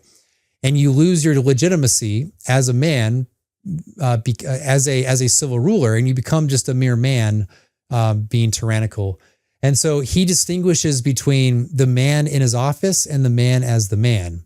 So in a way, you are to give honor even to a tyrant. So in the case of Nero, for example, he was a tyrant, and yet because there was no means to actually dislodge him from that power at the time, and certainly not in his life, then you were to honor him as the emperor in terms of his office. But it would have been legitimate still to remove the man from his office, because the man in his actions has disconnected himself from the office, if that makes any sense at all. So in other words, it's like in the military. You might think an officer above you is a horrible officer and is going to get people killed. Okay. And yet you have no power to remove him because you're first lieutenant, you got a battalion commander, you think he's worthless. You have no power to remove that guy as a battalion commander. You can appeal this and that. Nevertheless, when he walks past you, you salute the guy. And what do you say? We talk about this all the time in the Army. It's like you're saluting the rank, not the man. The Rutherford, I believe he uses, what else does he use? It's one I use in my book, is that you have a man who's your father who has become like delirious or he's become insane. you can restrain your father. He still becomes your father, but in the action of restraining him, let's say he wants to do damage, got bugs in here, but the action of, if the father is doing actions in the family that are detrimental to the people of that family, and he's legitimately become insane, he is away still your father, but your act of restraining him and removing him and perhaps taking him to jail or whatever, perhaps even killing him, perhaps even shooting the guy. That's not an action of you killing a father. It's you of killing an insane man, or you of restraining an insane man. So we recognize the distinction between the man and the position, such that the man himself can be removed from the position even through violent force. We do this in all sorts of contexts. But anyway, see, the thing about this, I'm getting into all sorts of things because they're getting of resistance and uprising against governing authorities. Why is it that you can kill the king and hang him? You can kill the king and hang him because he broke God's law. And that's the Bonhoeffer question. It's not because he broke God's law. Again, these people do not know what they're talking about. Yes, he broke God's law, but it's that he continuously broke God's law. I'm just talking about the abstract king here. He regularly, consistently broke God's law such that he was tyrannical to the people and the state became a state of tyranny. That's different than simply breaking God's law. Again, he's thinking theonomically here. Rutherford acknowledges that a non-Christian can be a legitimate ruler. That is, a non-Christian who does not apply the first table to the benefit of the church and God's people, and yet maintains order according to the second table. He would call that a legitimate magistrate. So would everyone else in the tradition, except perhaps the Covenanters. Rutherford was not that sort of Covenanter. And so the same would be true of the rest of the Reformed tradition. You have to achieve the level of tyrant. That's the Bonhoeffer question. Sure, yeah, right? Absolutely, yeah. Right. Mm-hmm. It's interesting in Lex Rex, though, especially in the early sections. I read him and he sounds so modern 2K. Yeah. So he's confusing to me in some ways. And they all are, right? I mean, at that age, right? So people say to me, are you 2K? And I say, yes, and so are you. Yeah. And so is everybody. So is everybody. Everybody is to understand. Can we, where's Scott Clark's cowbell? Like that, everybody who's confessionally reformed. Now, not even that they're that, but they are 2K. Yeah. And even outside of the reforms, even Catholics are 2K to a certain extent. Mm-hmm. The only person who is truly 1K is Caesar. Yeah. Right. The one who says, I am not only the king of the state, but I'm also the king of the church. Right. And you must worship me because I'm God. Right. That's true one kingdom theology. But everybody else is 2K. If you read, I absolutely love Bannerman's book on the Church of Christ. It is fantastic.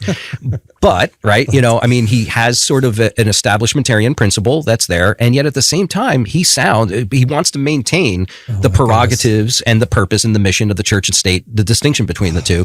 And he does so strongly. I think that his establishmentarianism kind of fits inconsistently with that. But I mean, Bannerman was just reflecting the tradition, man. Again, you've read like a set of books. I get it. And that's your whole world.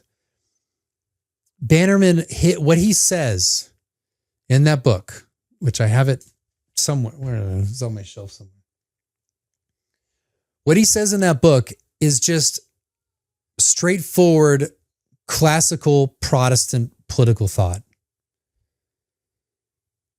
That's what it is, which also is Two Kingdoms, by the way. Like that's Two Kingdoms is, but your guys' version of Two Kingdoms is modern. It's new. It's innovative. It's inconsistent with the tradition. Because of novel interpretations of like Genesis 4 and 9, and frankly, misunderstanding of the claims of his own tradition from Klein. Bannerman, if you read it's the early section of the book, he has a section on religious liberty, the role of the church and the state. Everyone affirmed, again, I'll say this again. I know I've been going on long. Everyone affirmed in the Protestant tradition that word and sacrament is the role of the church. But that does not preclude the state, at the very least, from having some role in their promotion. Civil government cannot administer it. And there's differences, on the actual role of church and state, like the role of the state regarding the church, like in its internal affairs. There's differences on that.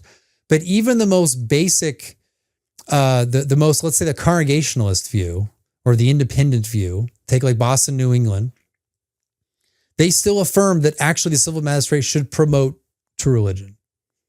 And they did it consistently and coherently because they didn't have this very novel view of, strict preservationism. But Bannerman, if you read that, everyone's like, it's 2K. I'm reading this and it sounds 2K. Wow, I'm reading this and it sounds 2K. And then in the end, they're like, oh, they just didn't think it hard enough. And really, they thought harder, they'd become, like us. But they, of course, were all two kingdom people, but they did it actually far more coherently than you guys do it. And trust me, they thought about it. That's just sort of like how Reformed Christians thought for, a long time, from Calvin up to American Experiment. I think some of the modern use of what's called R2K kind of makes this assumption, well, in your little tight kingdom, you can bow to Jesus in your kingdom over here and then bow to Caesar over here. Right. And that is not true. That's not true of the position we're advocating for sure, certainly. And that is a, I don't know, what is that, syncretism, or it's some sort of a strange view, but it's not a Christian view on any standard. Yeah. Right. Not even the most radical two kingdom theology, as far as I could tell, we were talking about this before, would be Anabaptist views, right? Yeah. That is a very radical break between church and state. And yet they wouldn't even say that it's okay for the Christian to go worship Caesar over here and then come to church on Sunday and worship God. Right. Yeah. And I think, right, so let me just briefly explain. What do they mean by radical two kingdoms? I call it modern two kingdoms. It's basically the same. They think the two kingdoms is basically church and state. So you have the instituted church and you have the state. So instead of the more traditional version, which is that fundamentally the church is composed of the elect, and it's a spiritual kingdom. The kingdom is not of this world, and that it's fundamentally a heavenly thing. And then the other kingdom is a civil kingdom, which isn't exactly just the state. I know we say civil, but you could also think of it as society itself. And so there's a relationship between the two. Yes, the spiritual kingdom is higher in a way than the civil kingdom. It's higher in terms of the good administered there. That is the instituted church. The outward church is designed, it is a divine order to administer word and sacrament to the elect, which is fundamentally spiritual, heavenly, elect out of this world sort of thing. Okay. That's my position, but they have a church state dichotomy where the church itself as an outward institution is sort of the only sphere of redemption, and everything outside of it is non-redemptive. And in fact, the non-redemptive, I actually kind of agree with that, but the non-redemptive, as you've heard so far, doesn't even have cognizance of the redemptive, right? So there's no ordering. There's a separation. They separate church and state. They separate the two kingdoms, whereas traditionally they were distinguished such that the earthly kingdom would order itself and order the people to the higher one without conflating and confounding. Earth and heaven still remain distinct, and yet there's a sort of ordering of the people to the higher through outward means. That's why you can have punishment of atheism, blasphemy, heresy. That's why you can have Sabbath laws, because they're an outward order that don't establish the kingdom on earth, the heavenly kingdom on earth, by doing that, but they promote it through those actions of correcting or restraining outward behavior. Those are the traditional two kingdoms. But because they've established a church-state distinction, sort of like instituted state, instituted church distinction, and then place all redemptive here, all non-redemptive here, such that the non-redemptive has no cognizance of the redemptive. That's how they create the separation. So that's why it's fundamentally modern. And the old one understood that the two kingdoms was spiritual and civil, or heavenly and earthly, and that the powers of the church were spiritual and that the powers of the earth were civil. And so they had different objects. It was the object of body or soul.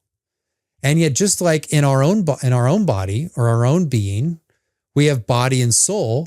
We feed the body for the good of the soul.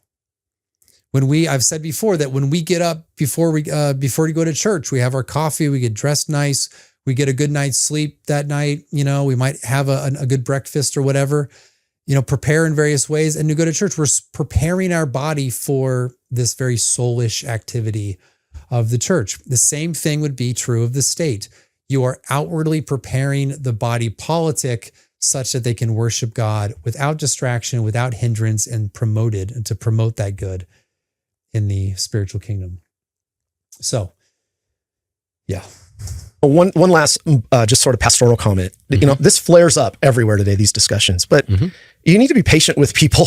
These are complex issues. They are. Thanks. They are very complex You're right, issues. Chris. We need to be patient with people working through these dynamics in changing cultural, difficult seasons that we're in. It's like, we need to be faithful unto death, like you're saying, but we also need to recognize that some of these things aren't easy to work through for Christians living in this present evil age. And that's part of the complexity of, I guess, our place as Christians in this world. Yeah. We got to accept that. Yeah, sure. Absolutely. Right? Yeah. I mean, it's complex. It's complex in the church and it's complex. We don't like complexity as Americans. Can we just keep it simple? Yeah.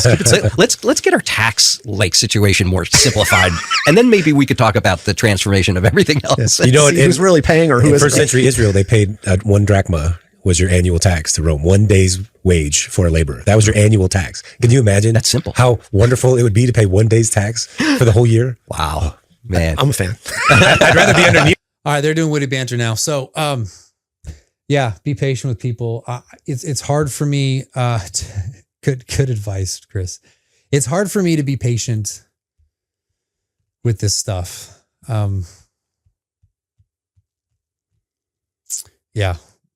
It's. Well, I mean, let me just say that we have entire denominations of people who think at a lower level than these guys. I'm confident that all these guys know more theology than I do. I'm pretty good on theological anthropology, so I might have some of you guys on that. But on the other things, you probably know it better than I do. And we have denominations like the PCA, the OPCARP, and all these guys, most of them know theology, But you have denominations now acting like the PCA study committee, acting against Christian nationalism. And the guy, Mel Duncan, the guy who led the Overtures Committee, who presented it on the floor, he thinks that Christian nationalism is basically Doug Wilson's vanity project. Now, Doug Wilson claims the label Christian nationalist kind of loosely. I don't know what has changed with him. He seems to have changed on a few things, but it's hard to be clear. But the position that is actually new, which is really just the old position, is classical Protestantism. And I guarantee you that a supermajority, which is generous, a supermajority of the people in the pastors in the PCA have no clue what that is. If I say 2 kingdoms, they're going to think, 2 kingdoms, Van Drunen, Michael Horton. They might think Daryl Hart. That's what they're going to think. They're going to think that's Reformed. They're going to think actually the timeless politics Jesus is really basically Reaganism from the 1980s. That's what they're going to think.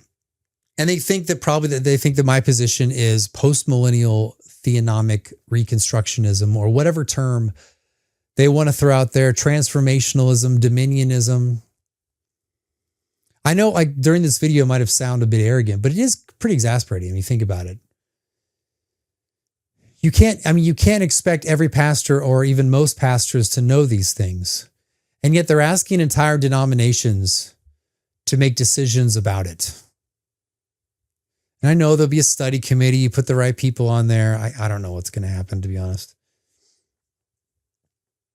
But you have these guys talking politics, and they're really just creating the theology. They're creating the theology that gets them where they want, which is a form of conservative modern liberalism. And even then, it's not even like historic conservatism, I guess. So that's where we're at here.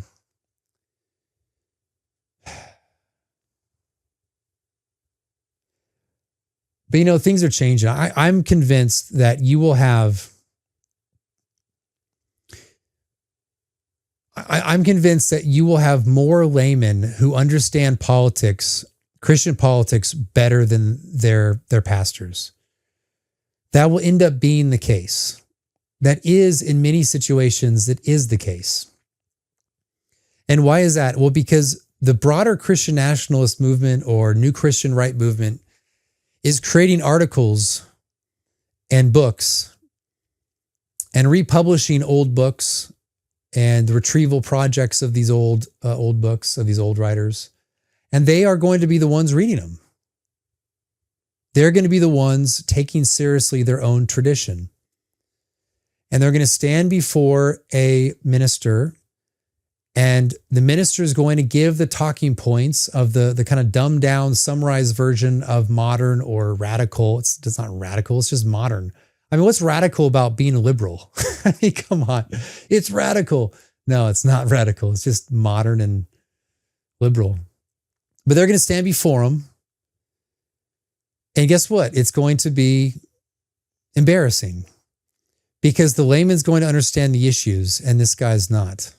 And the minister's not.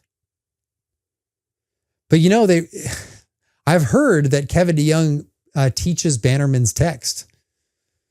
So they get it. Honestly, if you read the first 80 or 100 pages of Bannerman, you'll get basically traditional Presbyterian politics. But and he'll recognize, which is also recognized for hundreds of years, the requirement of prudence in the application in civil order. I don't think Bannerman, writing in the 19th century, has changed in substance and principles from going all the way back to the 16th century, maybe even the 17th and 15th, 16th century. But you will read that, and you'll read a guy who's sober-minded, who knows that things have changed regarding civil composition, demographics, you might say, diversity of religious opinions. And so you can't actually establish what you might want to establish from Calvin's Geneva. So anyway, I've been going on nearly 2 hours now. But yeah, that's my take on all these things. So thanks for listening again. Thanks for listening. I'll see you guys all next time. And yeah, please subscribe to this and Ars Politica. It's brilliant. Thomas A. Cord is a brilliant guy. Well, I learn every time I sit down with the guy and talk with him, I learn things. It's amazing. Very well read. And Scholars Series, want to learn how to do logic, then take the Scholars Series and all that sort of thing. And, Lex Rex too. Lex Rex was mentioned. All right, that's enough. I keep blabbering on. See you later.